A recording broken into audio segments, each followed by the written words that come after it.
ದೇವೇಗೌಡರು ಪ್ರಜ್ವಲ್ಗೆ ಲೆಟ್ರ್ ಬರೆದಿದ್ದಾರೆ ಅಂಥೇಳಿ ಗೊತ್ತಾಗಿದೆ. ಅದು ಅವರ ಕುಟುಂಬದ ಒಳಗಡೆ ಆಂತರಿಕವಾಗಿರ್ತಕ್ಕಂಥ ವಿಚಾರ ಇರ್ಬೋದು. ಆದರೂ ಕೂಡ ಸಾರ್ವಜನಿಕ ದೃಷ್ಟಿಯಿಂದ ಅವರು ದೇವೇಗೌಡರವರ ಮಾತಿಗೆ ಅಥವಾ ಅವರ ಪತ್ರಕ್ಕೆ ಗೌರವ ಕೊಟ್ಟು ಬೇಗ ಬಂದರೆ ಒಳ್ಳೆಯದು. ಕಾನೂನು ಕ್ರಮ ಮುಂದುವರಿಯುತ್ತೆ. ಡಿ ಕೆ ಶಿವಕುಮಾರ್ ಅವರು SIT ಇದು ಮಾಡ್ಕೊಳ್ತಾ ಇದ್ದಾರೆ.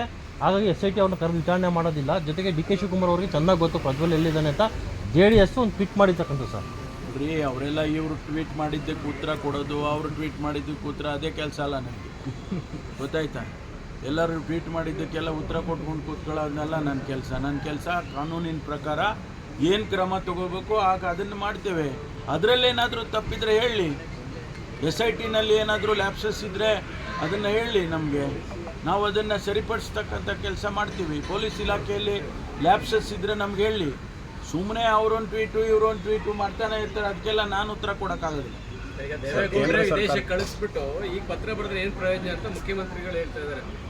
ನನಗೆ ಗೊತ್ತಿಲ್ಲ ಸರ್. ನೀವು ಕೇಂದ್ರ ಸರ್ಕಾರಕ್ಕೆ ಬರೆದಿರೋ ಪತ್ರಕ್ಕೆ ಅವರು ಏನು ಪ್ರತಿಕ್ರಿಯೆ ಕೊಟ್ಟಿದ್ದಾರೆ ಸರ್? ನಮಗೇನು ಅವರು ವಾಪಸ್ ಪತ್ರ ಬರೆದಿಲ್ಲ. ಆದರೆ ನಮಗೆ ಅನ್ಅಫಿಷಿಯಲಿ ಮತ್ತು ಅಫಿಷಿಯಲಿ ತಿಳ್ಕೊಂಡಿರೋದು ಅವರು ಪ್ರೋಸೆಸ್ ಸ್ಟಾರ್ಟ್ ಮಾಡಿದ್ದಾರೆ ಅಂತ. ಅಂದರೆ ಅವರಿಗೆ ಅವ್ರದ್ದೇ ಆದ ಪ್ರೊಸೀಜರ್ ಇತ್ತಲ್ಲ, they will have an SOP for them. So they have started, processing that, that action. ಈಗ ಪಾಸ್ಪೋರ್ಟ್ ರದ್ದಾದ್ರೆ ಅವರೆಲ್ಲ ಮೂವ್ಮೆಂಟ್ ಮಾಡದೇ ಇದ್ರೆ ಏನು ಸರ್ ನೆಕ್ಸ್ಟ್ ವಾಪಸ್ ಪ್ರೊಸೀಜರ್? ಬರಲೇಬೇಕು, ಡಿಪೋರ್ಟ್ ಮಾಡ್ತಾರೆ ಅವರು. ಆ ದೇಶದವರು ಡಿಪೋರ್ಟ್ ಮಾಡ್ತಾರೆ. ವಿತೌಟ್ ದಿ ವ್ಯಾಲಿಡ್ ಪಾಸ್ಪೋರ್ಟ್ ನೀವು ಇರೋಕ್ಕಾಗೋದಿಲ್ಲ ಯಾವ ದೇಶದಲ್ಲಿ. ವೀಸಾ ಇರಬೇಕು, ಇಲ್ಲ ಏನಾದರೂ ಒಂದು ಡಿಪ್ಲೊಮ್ಯಾಟಿಕ್ ಇಮ್ಯುನಿಟಿ ಇರಬೇಕು. ಈಗ ಫೋನ್ ಟ್ಯಾಪಿಂಗ್ ಆರೋಪ ವಿಚಾರವಾಗಿ ಬಿಜೆಪಿ ಶಾಸಕರದು ಕದ್ದಾಲಿಕೆ ಆಗ್ತಾಯಿದೆ, ಕಾಂಗ್ರೆಸ್ ಶಾಸಕರು ನೋಡ್ರಿ, ಕದ್ದಾಲಿಕೆ ಅಂತ ಹೇಳಿ ನಾನು ಸುಮ್ಮನೆ ಇವರು ಬಾಯಿಗೆ ಬಂದಂಗೆ ಮಾತಾಡೋದಲ್ಲ. ಇಲ್ಲಿ ಫೋನ್ ಟ್ಯಾಪಿಂಗ್ ಮಾಡ್ತಾ ಇದ್ದಾರೆ ಅಂದರೆ ಯಾರು ಬಂದು ನಮ್ಮ ಮುಂದೆ ಹೇಳಿ, ಯಾರು ಟ್ಯಾಪಿಂಗ್ ಮಾಡ್ತಾವ್ರೆ, ಯಾರು ಇದು ಮಾಡ್ತಾ ಇದ್ದಾರೆ, ಅವ್ರಿಗೆ ಗೊತ್ತಿದ್ದರೆ ಹೇಳಬೇಕು. ಸುಮ್ಮನೆ ಬಾಯಿಗೆ ಬಂದಿದ್ದು ಹೇಳಿದರೆ ಯಾರು ಕೇಳ್ತಾರೆ? ದೇಶದಲ್ಲಿ ರಾಜ್ಯದಲ್ಲಿ ಕಾನೂನಿದೆ. ಕಾನೂನು ಹೊರತುಪಡಿಸಿ ನಾವು ಯಾರು ಏನೂ ಮಾಡೋಕ್ಕಾಗೋದಿಲ್ಲ ಸರ್. ಅದು ಸಾಧ್ಯನಾ ಸರ್? ಅದು ಅವರು ಆರೋಪ ಮಾಡ್ತಾರೆ, ಸಾಧ್ಯನಾ ಸರ್? ನಾನು ಹೇಳ್ತಾ ಇದ್ದೀನಲ್ಲ, ಅದನ್ನು ಹೇಳಲಿ ಅವರು.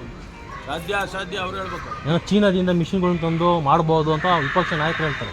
ಅವರು ಯಾವುದೇ ಸ್ಪೆಸಿಫಿಕ್ಕಾಗಿ ಹೇಳಿರಿ, ಯಾರು ಚೀನಾದಿಂದ ತಂದಿದ್ದಾರೆ, ಯಾವ ಬ್ರ್ಯಾಂಡ್ ತಂದಿದ್ದಾರೆ, ಆಮೇಲೆ ಎಲ್ಲಿಟ್ಟಿದ್ದಾರೆ, ಯಾರ್ದು ಮಾಡ್ತಾ ಇದ್ದಾರೆ, ಅವೆಲ್ಲ ಅವ್ರಿಗೆ ಗೊತ್ತಿದೆ ಅಲ್ವಾ. ಇದ್ರೆ ಹೇಳಿದರೆ, ಪೊಲೀಸ್ಗೆ ಹೇಳಿದರೆ ನಾವು ಅದ್ರ ಮೇಲೆ ಕ್ರಮ ತಗೊಳ್ತೀವಿ. ಸರ್, ರಾಜ್ಯದ ಹತ್ಯೆಗಳಾದ ರಜಾ ಮೇಲೆ ಬಂದವ್ರ ಮೇಲೆ ಹಲ್ಲೆ ಮಾಡಿದ್ದಾರೆ. ಅದೇನೋ ಡೊಮೆಸ್ಟಿಕ್ ಏನೋ ಇದಿರಬೇಕು, ಅದನ್ನು ವಿಚಾರಿಸ್ತೀವಿ. ಸರ್, ರಾಜ್ಯದಲ್ಲಿ ಹತ್ಯೆಗಳಾದ ನಂತರ ನೀವು ಯಾವ ರೀತಿಯ ಸುತ್ತೋಲೆ ಹೊರಡಿಸಿದ್ದೀರಾ ಸರ್? ಏನಕ್ಕೆ ಏನು ಸುತ್ತೋಲೆ ಓಡಿಸ್ಬೇಕು ಸರ್? ಈಗ ಮೊನ್ನೆ ಅಷ್ಟೇ ಅಂಜಲಿ ಎಲ್ಲ ರೀ ಸುತ್ತೋಲೆ ಏನು ಓಡಿಸ್ಬೇಕು? ಕಾನೂನಿನ ಪ್ರಕಾರ ಕೆಲಸ ಮಾಡೋದಕ್ಕೆ ಪೊಲೀಸ್ನವ್ರಿಗೆ ಮ್ಯಾಂಡೇಟ್ ಇದೆ. ಪ್ರತಿನಿತ್ಯ ಯಾರು ಸುತ್ತೋಲೆ ಹೊರಡಿಸೋದಿಲ್ಲ ಸರ್. ಅಲ್ಲ, ಅದು ಹತ್ಯೆ ಆದ ಅವನು ಯಾರ ಹೇಳ್ತಾನೆ ಅಂತ ನೀವು ಕೇಳ್ತೀರಾ? ಸುತ್ತೋಲೆ ಏನು ಮತ್ತು ಕ್ಷಣಕ್ಕೂ ಒಂದೊಂದು ಮರ್ಡ್ರಿಗೆ ಒಂದೊಂದು ಸುತ್ತೋಲೆ, ಒಂದೊಂದು ಕಳ್ತನಕ್ಕೆ ಒಂದೊಂದು ಸುತ್ತೋಲೆ, ಆಮೇಲೆ ಇನ್ಯಾರೋ ಟ್ರಾಫಿಕ್ ಅಫೆನ್ಸ್ ಮಾಡಿದ್ರೆ ಅದಕ್ಕೊಂದು ಸುತ್ತೋಲೆ ಮಾಡ್ತೀವಿ. ಕಾನೂನಿನ ಪ್ರಕಾರ ಕೆಲಸ ಮಾಡಿ ಅಂತೇಳಿ ಅವರಿಗೆ ಕಾನೂನನ್ನು ಕಲಿಸಿದ್ದೇವೆ. ಪೊಲೀಸ್ನವ್ರಿಗೆ ಕಾನೂನಿನ ಟ್ರೈನಿಂಗ್ ಕೊಟ್ಟಿದ್ದಾರೆ. ಅದ್ರ ಪ್ರಕಾರ ಅವ್ರು ಕೆಲಸ ಮಾಡ್ತಾರೆ. ಸುತ್ತೋಲೆ ಯಾಕೆ ಓಡಿಸ್ತಾರೆ? ಅವ್ನು ಕೆಲಸ ಮಾಡಲಿಲ್ಲ ಅಂತಂದ್ರೆ ಅವನ ಮೇಲೆ ಆ್ಯಕ್ಷನ್ ಮಾಡ್ತೀವಿ. ಈಗ ತ್ವರಿತಗತಿ ನ್ಯಾಯ